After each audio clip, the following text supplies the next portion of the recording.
Hello, welcome back to খেলো Bangla channel. আজকের ভিডিওতে থাকছে আনোয়ার আলীকে আজকে মোহনবাগান তরফ থেকে জানানো হয়েছিল তাকে অনুশীলনে যোগদান দেওয়ার কথা। বাট তিনি কি আদৌ যোগদান করলেন অনুশীলনে, সেইটাই আজকে খবরে কিন্তু থাকবে আপডেট। থাকছে খেলার আরও আপডেট খবর। তার আগে প্রতিদিনের মতো বলবো, খেলার আপডেট ভিডিও পাওয়ার জন্য আমাদের চ্যানেলটিকে সাবস্ক্রাইব করতে একদম ভুলো না। তো চলো শুরু করছি আজকের প্রথম খবর। প্রথম খবরটি বলবো পাঞ্জাব টিমকে নিয়ে। পাঞ্জাব টিম যারা এই বছর কিন্তু দ্বিতীয়বার আইএসএলের ম্যাচ খেলতে চলেছে, আর মানে টুর্নামেন্ট খেলতে চলেছে। আর বলে কি, তারা কিন্তু লাস্ট ইয়ার এসেছিল, তার আগে তারা আই লিগ চ্যাম্পিয়ন হয়ে এসেছিল। আর তাদের একজন বিদেশি খেলোয়াড় যিনি আই লিগেও খেলেছিলেন, লাস্ট ইয়ার তিনি আইএসএলও খেলেছিলেন এই পাঞ্জাবের টিমের হয়ে, যার নাম লুকা মার্সেন। তো তার সঙ্গে কিন্তু পাঞ্জাব টিম 1 বছরের কন্ট্রাক্ট এক্সটেন্ড করে নিয়েছে। এরপরে যে খবরটি বলবো সেটি হচ্ছে একজন সার্বিয়ান বিদেশি খেলোয়াড় যার নাম ডেজান ড্রেজিক। তিনি এই সার্বিয়ান দলের অনূর্ধ্ব 19, 20, 21 টিমেও খেলেছেন। আর বলে রাখি, তিনি সেল্টা ভিগোর মতো ক্লাবেও তিনি কিন্তু খেলেছেন। আর অ্যাটাকিং মিডফিল্ডার, বয়স তার 28। আর এই খেলোয়াড়টিকে কিন্তু এফসি গোয়া সাইন করে নিয়েছে। এফসি গোয়া কিন্তু এই বছর অনেক নতুন নতুন খেলোয়াড়দের সাইন করেছে, কারণ লাস্ট ইয়ার তাদের পারফরমেন্স ভালো থাকার পরও তারা কিন্তু চ্যাম্পিয়ন হতে পারেনি। দেখার বিষয় এই বছর তারা কেমন পারফরমেন্স করেন এই নতুন নতুন বিদেশি খেলোয়াড়দের নিয়ে। এরপরে যে আপডেটটি দেবো সেটি হচ্ছে, গতকালকে তোমাদের একটা ভিডিওতে আমি জানিয়েছিলাম যে আরমান্দো সাদিকুর সঙ্গে কিন্তু কথাবার্তা চলছে এই এফসি গোয়ার। মোহনবাগান থেকে নাকি তাকে পার্মানেন্ট ডিলে নেবে, নাকি তাকে লোন ডিলে নেবে। তো সেই নিয়ে কিন্তু একটা বড় আপডেট এসে গেছে। পার্মানেন্ট ডিলে কিন্তু এই আরমান্দো সাদিকুকে এফসি গোয়া সাইন করে নিয়েছে, বাট কত বছরের জন্য করেছে তা কিন্তু এখনও অবধি কোনো আপডেট আসেনি। তো এই বছর থেকে কিন্তু এফসি গোয়ার হয়ে খেলবেন, এবং জানি না এখন 1 বছর না ক বছরের ডিল হয়েছে। এরপরে বলবো কলকাতা ফুটবল লিগের কথা। আজকে কলকাতা ফুটবল লিগে ইস্টবেঙ্গল তারা ম্যাচ খেলতে নেমেছিল তাদের ঘরের মাঠে পুলিশ এসির সঙ্গে। আর যেই ম্যাচটি ইস্টবেঙ্গল টিম 6-0 গোলে জয়লাভ করে। আর এই জয় নিয়ে কিন্তু গ্রুপ বিতে ইস্টবেঙ্গল টিম এখন টপ নম্বর 1-এ চলে গেছে। আর তাদের আর ভবানীপুরের কিন্তু পয়েন্ট কিন্তু সমান, কিন্তু মানে বলে রাখি 5 ম্যাচে 13 পয়েন্ট। আর গোল ডিফারেন্সে ইস্টবেঙ্গল কিন্তু 1 নম্বরে। আর এই গ্রুপেই কিন্তু মোহনবাগান সুপার জায়ান্ট টিম আছে, তারা কিন্তু এই মুহূর্তে অবস্থান করছে 9 নম্বরে। বলে রাখি, তারা কিন্তু এখনও অবধি মাত্র একখানা ম্যাচ জিতেছে।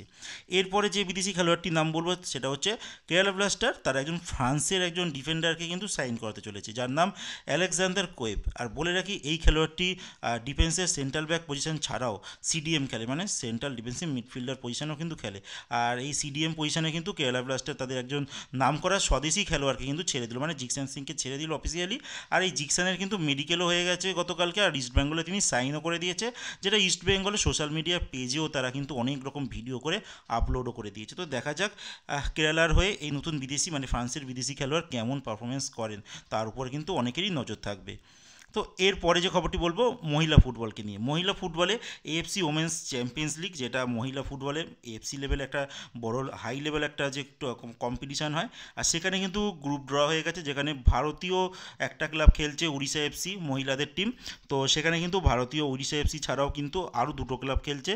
ইতিহাদ ক্লাব জর্ডানের একটি ক্লাব, আরেকটি ক্লাব হচ্ছে সিঙ্গাপুরের, যার নাম লায়ন সিটি সেলিয়ার। এবার দেখার বিষয় উড়িষ্যা এফসি কেমন খেলে।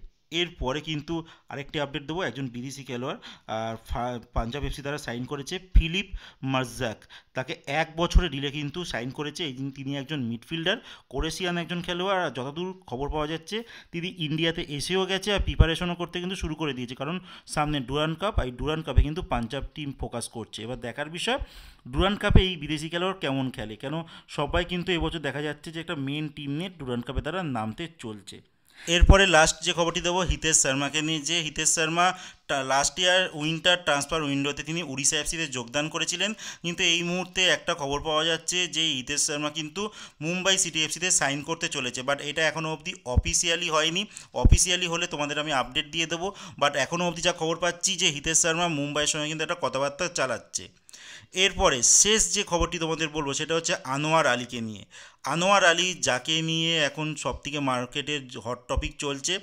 আর মোহনবাগান টিমের তরফ থেকে 19শে জুলাই তাকে টিমের সঙ্গে কিন্তু, মানে রিজার্ভ টিমের সঙ্গে প্র্যাকটিস করতে কিন্তু বলা হয়েছিল, বাট তিনি কিন্তু আজকে টিমের সঙ্গে যোগদান করেননি। আর এখান থেকে কিন্তু একটা জিনিস ক্লিয়ার হয়ে যাচ্ছে যে আনোয়ার আলী কিন্তু মোহনবাগানে খেলতে ইন্টারেস্টেড নয়।